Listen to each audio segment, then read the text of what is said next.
Is up, beautiful people? Welcome in for another edition of the Purpose Life, man. So happy and blessed to have you all with me, right? So happy and blessed to continue to grow and build in this communal space that we have created over the last couple of years. Welcome in. I hope you all had a phenomenal weekend. I hope you had a phenomenal Super Bowl. It has been a long weekend, but we are here. God is faithful. God continues to provide, and God continues to show Himself amazing in every situation, man. So and join and dine and commune with you guys. And as always, man, I just appreciate you all. I appreciate you all for showing up every week. I appreciate you all for locking in and committing to the growth and committing to the space that we can just continue to build and talk and explore the word together, man. So I don't take it for granted. As always, I am so grateful and thankful to each of you. Without further ado, I want to get into it though. I want to get into it, right? You guys know we have been talking about the portal, right? We have been talking about the portal. This is part 5 in the portal. I'm not sure we'll close it here. We're going to see how it goes today. But part 5 of the portal. Here's what I want to talk about today, right? There was a game system that came out a couple of years ago. It was really big. It was called an Oculus, right? I don't know if you guys have ever seen that. It's an Oculus. I actually have one. I guess I could have brought it. Do you guys know what an Oculus is? Do you guys know? Because if you don't, I'll go get it real quick and demonstrate for you guys kind of what you do with an Oculus. But it is a virtual reality game, right?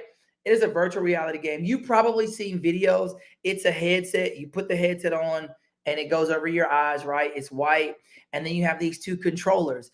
And I'm sure you all have seen videos of people like they have different types of games where you can box, you can fight. I actually have a classic video of my mom. We put her in the Oculus one day and we had her boxing and my listen, my mother went to town on this boxing game of the Oculus. Devin, you are hilarious. Okay, yeah. Okay, so look. So with the Oculus, right? So it once you lock in, right, it creates you're in this virtual reality world, right? This virtual space, right? Um you may have seen people like they have different types of games where you kind of have to balance and walk on a ledge. You walk on this beam and you're kind of trying to do different things. Some people like it depends on the game, but they like you'll see people like run into walls or different because it though like I just put this headset on and I'm in this virtual space, right? Like that. But the longer you play the game, the more the virtual space it tends to like change your perspective and now you start to see that's real, right? Now you start to feel like this, even though I know this is a game, I put this headset on, I know this is a game, but now I'm in it. Like I feel like this is real. So when you see people really fighting not to fall off, not to fall off this ledge or fall off this cliff, because somewhere in their minds, right? This game now has become a space where you're like, I don't want to die. Like you have now shifted your thinking that this virtual space is now my real space, right? And I want to give you the definition of virtual reality, right? So, virtual reality, otherwise noted as VR, is a computer generated 3D environment that immerses users through specialized headsets, allowing them to explore and interact with simulated worlds. Okay. I want to say that to you again. It's going to be very important for where we're going. Okay. Listen. Virtual reality, otherwise known as VR, is a computer generated 3D environment that immerses users through specialized headsets, allowing them to explore and interact with simulated worlds. All right. That is your clear cut definition of what VR is. Now, I want you to understand something. Think about it. Remember the entire example I just gave you, right? Now, think about this. The devil often seeks to place a VR headset on our daily life. He seeks to put us in this virtual reality space in our daily life so that we feel like wherever we are is now our reality. See, we in the virtual space, like you are fighting against a game. Think about that, right? So when you put the headset on, You are fighting against a game, whether it's boxing, whether it's running, whether it's cliff diving. Well, I don't care what the game is, right? But it's still a game. And at any given day or at any given time, when you are tired of playing the Oculus or whatever virtual reality system you're playing, you take the headset off and you place them to the side. But you have got to understand what the enemy wants to do is keep you locked in to that virtual space so that you think your current reality is your life. And God says, just like you can take off the headset, you take off or you disconnect from what the enemy is trying to do in your mind. That's why Pastor has been talking so fervently on understanding your words, and that your words have power, and that you have to speak out or speak against or cast down whatever the enemy is trying to tell you in your mind. Whatever the enemy tries to shift and make you believe is you have to speak out against that. You have to cast that down, and you have to continue to control what you say, right? So we understand now when the enemy comes and tries to place on this VR headset, oh no, I got to shift that. I understand. Even though I may be in the valley, listen to this, the valley is not my reality. The valley is, I'm visiting here. This isn't my reality. I'm just stopping through. The word says, yea, though I walk through the valley. What does that mean? That is forward progress. Yea, though I walk through the valley, I'm still moving. I'm not here. I didn't build a house in the valley. I didn't lay down and go to sleep in the valley. He says, yea, though I walk through the valley, you are moving on your way out of the valley. So you cannot allow the enemy to put that VR headset on you and say, hey, this is your reality. Oh yeah, all the things that the doctors have been telling you, this is your reality. All the things that you've been fighting through in your family, this is your reality. All the things that you've been dealing with on your job, this is your reality. No, sir, this is not my reality. This is just a valley. And while I may be visiting the valley, I'm not a resident of the valley. You got to say that sometimes. I'm not a resident of this space that I'm in right now. This current season of my life, I'm visiting the season. I'm passing through the season. I am not a resident of this season. Don't worry, I'm going to help you understand. Can we go to Deuteronomy 8, verse 7 through 9? Deuteronomy through 9.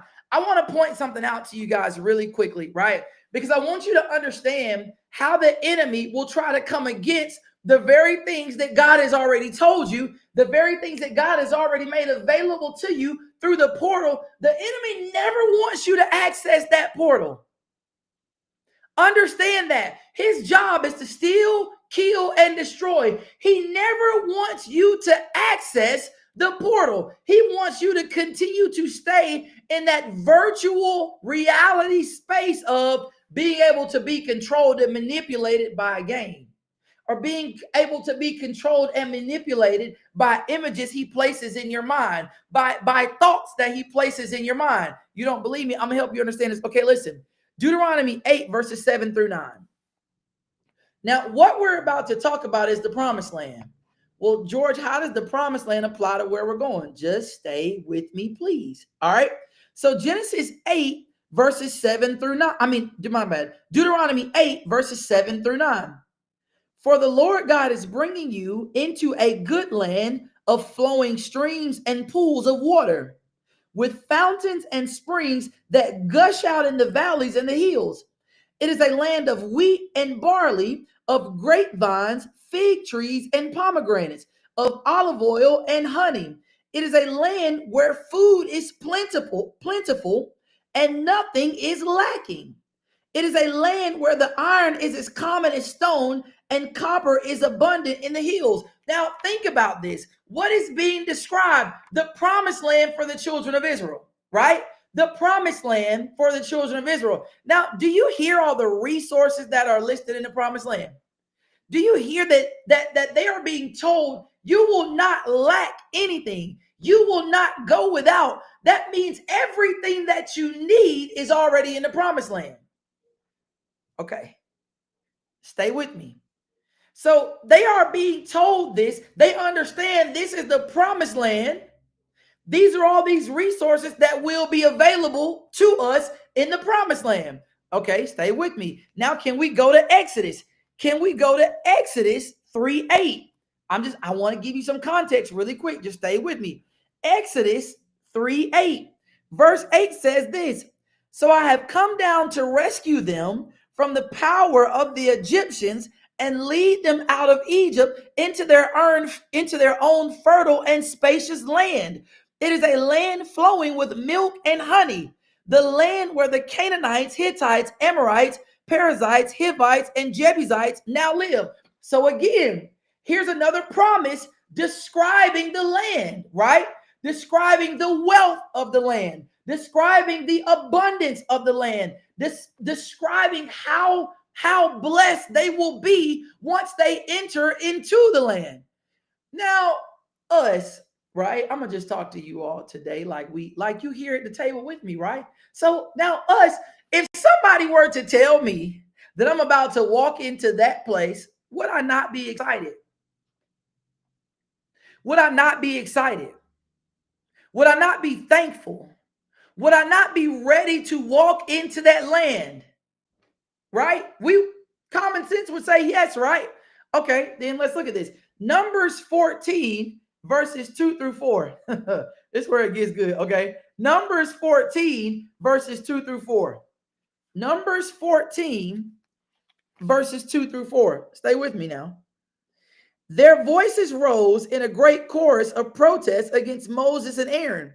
If we only had died in Egypt or even here in the wilderness, they complained. Now, question. What you have been promised is abundance. What you have been promised is a life where you lack nothing, a life where you don't go hungry, a life where food is in abundance, water is in abundance, wheat and barley is in abundance. Everything you need is in abundance. You have been promised that. However, now you have allowed the enemy to toy with your mind in a virtual state that you say, man, wouldn't it, if we only had died as slaves, if we only had died in this land as slaves, what? Or if we only had died in the land of Egypt, or even here in the wilderness, they complain. Verse 3. Why is the Lord taking us to this country only to have us die in battle? Our wives and our little ones will be carried off as plunder. Wouldn't it be better for us to return to Egypt? Huh? Wouldn't it be better for us to return to slavery? Wouldn't it be better to return to where we're beaten? Wouldn't it be better to return to this land where what we are given is portioned out to us? Here you can have just enough for your family. And it may not even be just enough, like it may be less than enough. And y'all figure it out. They say, wouldn't it be better for us to return to that land? Now, question. Go back to Deuteronomy 8. Deuteronomy 8, verses 7 through 9. Or go back to Exodus 3:8, where the promised land and the descriptive qualities of the promised land have now been told. And you say, with your intelligent self, wouldn't it have been better for us to stay in slavery or to just die in the wilderness? Why? Because the altered reality of their current state robbed them of access to the available portal that was designed for them. Think about that. I'm going to say that again. The altered reality of their current state, being in the valley, being in the wilderness. Now, let's not get the wilderness twisted, because God still provided for them in the wilderness. God still showed himself faithful in the wilderness. But the altered sense of reality of their mind said, it would be better for us to be in slavery. Huh? Because you're in a valley. I'm saying that for us. Think about it. Because we enter in a space of a valley, it is important for us not to get it confused that we are just passing through the valley. Though we may endure hardships in the valley, though we may endure suffering in the valley, though we may endure pain in the valley, we still got to understand we are passing through the valley. We don't live in the valley. So don't allow the valley and what you're going through in the valley to make you now speak against God. See, that's the mistake that the children of Israel made. As they remained in the valley and they were provided for marvelously, wonderfully in the valley, they began to speak against God. That's why Pastor says our words are critical. Our words are critical when we're at the mountaintop, absolutely. But our words are even more critical in the valley. Because in the valley, that is where your mind starts to go back and forth between the altar. Says, man, it was better before I started living for God. Man, it was better before I started tithing. I felt like I had more money before I started tithing. And if I'm giving money to God and to the church, how can I still see myself as having more? See, now those thoughts start to play. That VR, that virtual sense of a reality now starts to play with you in the valley.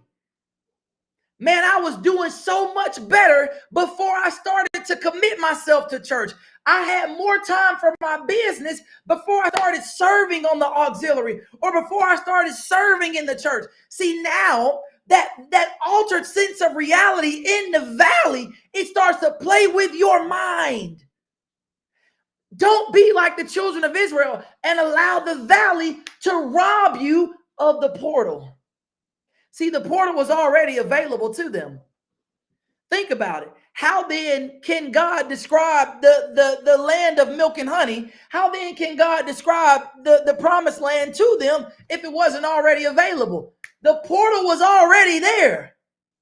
So see, you can't get so caught up in the valley that you let the valley make you think that this is all I can get. This is all I have. This is where I will now live because I've been here for longer than I thought I'd be here. Listen, I ran a 10K Saturday, okay? I ran a 10K Saturday. I'm going to tell you what's funny. When you run, you start out at the finish line with everybody. The start line. When you run, you start out at the starting line with everybody. Now, I'm going to tell you something. I started out at the starting line. I was running a 10K.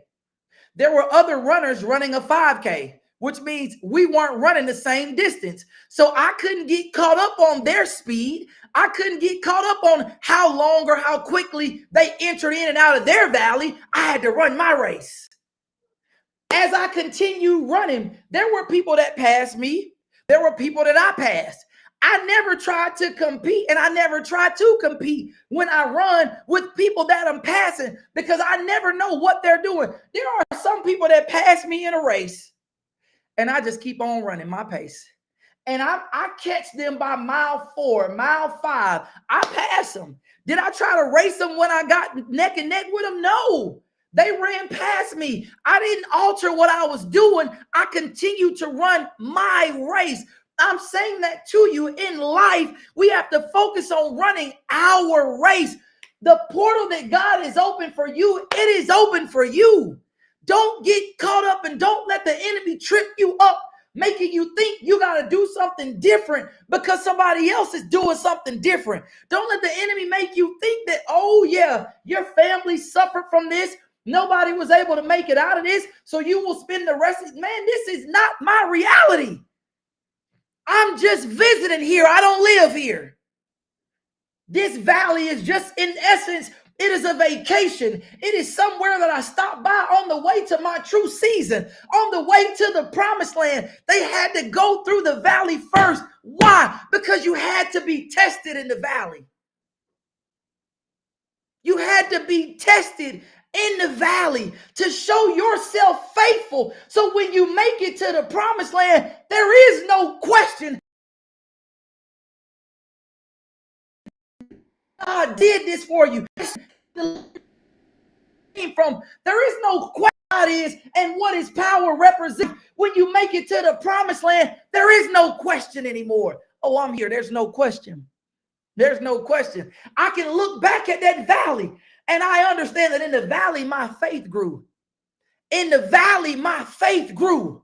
In the valley, I learned to speak I learned to speak it into existence in the valley. I learned to say it with repetition. I learned to keep saying it and never stop saying it. Despite what I see in the valley, I kept speaking it until I entered into the promised land.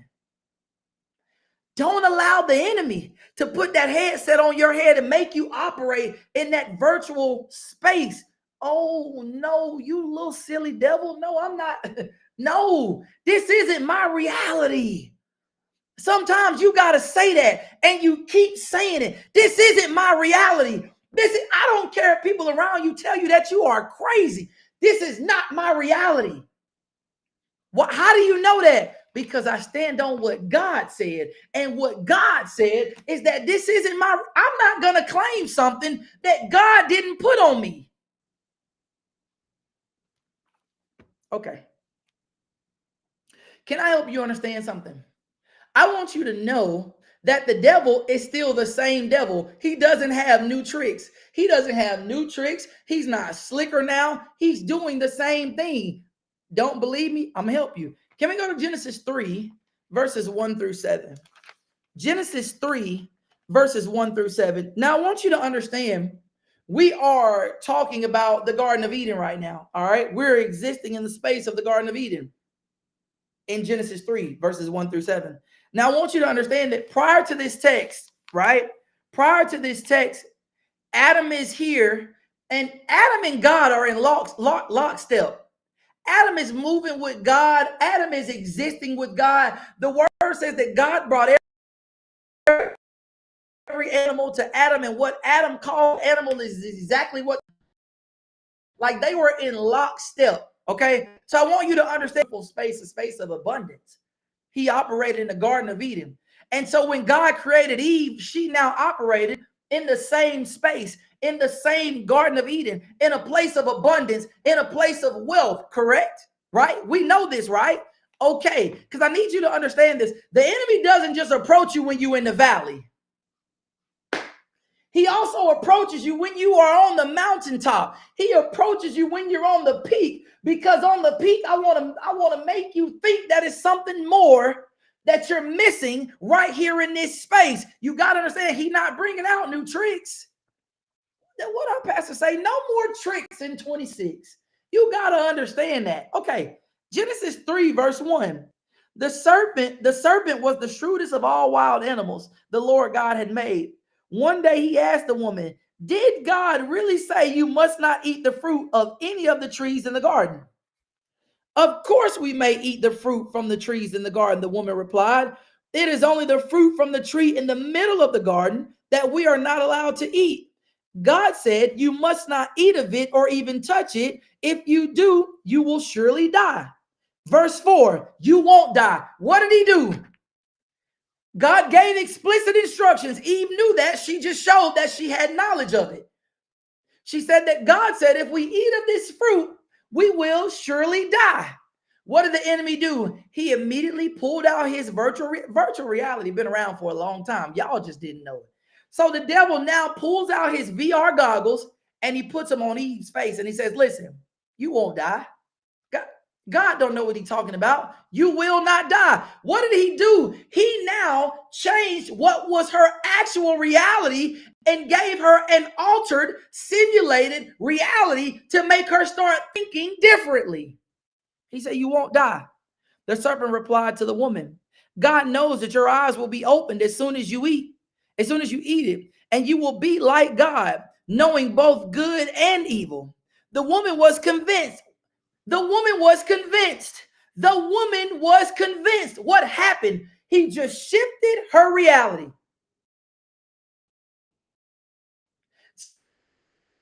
Space where you had abundance. You went from operating in a space where everything you need is available to you, and the enemy came and he shifted your reality. He gave you an altered sense, a virtual reality, and she was convinced. I'm telling you now, do not let the devil convince you of something that God did not say.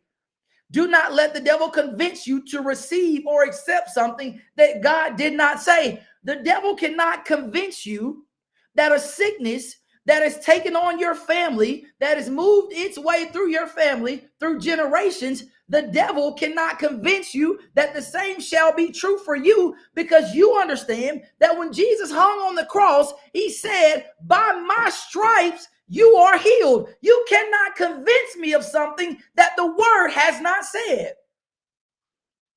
But what happened? It says Eve was convinced. The woman was convinced. She saw that the tree was beautiful and its fruit looked delicious, and she wanted the wisdom it would give her. What happened? See, now she's in a different reality.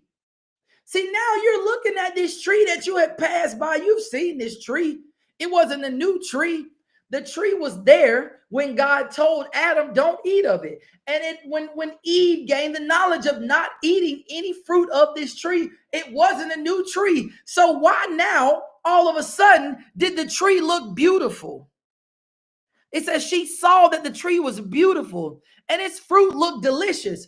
See, that's how you know her reality has now shifted, because all of a sudden, this tree and the fruit on this tree now looks so beautiful and delicious to you that you are willing to forego all that God has already given you to say, I want this new reality. I'm asking you, what are you trading off? What are you allowing the enemy to convince you of and saying, hey, this is yours, and you are trading off what God has already given you in abundance for what the enemy wants to trick? That's why Pastor said no more tricks in 26. We will no longer be tricks because we're standing on the word. We won't be tricked anymore. The woman was convinced. She saw that the tree was beautiful and that its fruit looked delicious, and she wanted the wisdom it would give her. So she took some of the fruit and ate it. Then she gave some to her husband that was with her, and he ate it too. And at that moment, their eyes were open.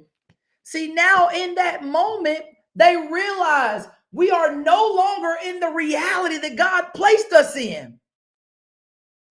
If you read on down, when God calls them, he said, and they have on these figs and these branches and leaves that they tried to make clothes out of. God said, who told you that you were naked? Who told you? See, now their reality had shifted. And all I want to say today is this: listen, we cannot allow the tricks of the enemy to shift our reality. We cannot allow the tricks of the enemy to alter our reality. We are staying steadfast on what God has said. If it's not in the scriptures, the enemy, I can't hear you. You can't make me claim sickness when God said I'm healed.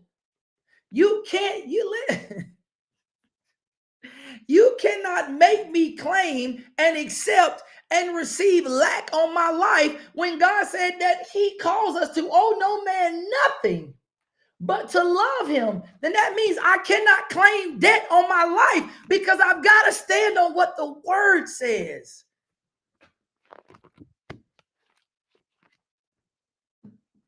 All I'm saying today is, listen, we have got to understand, and we have got to make a declaration that we will no longer allow the enemy to shift or alter our current reality. What is your current reality? What God said. That's all I see. I see what God said. I see what God said.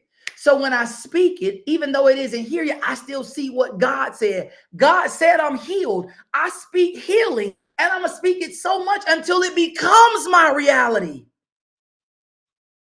I speak it until it debt freedom.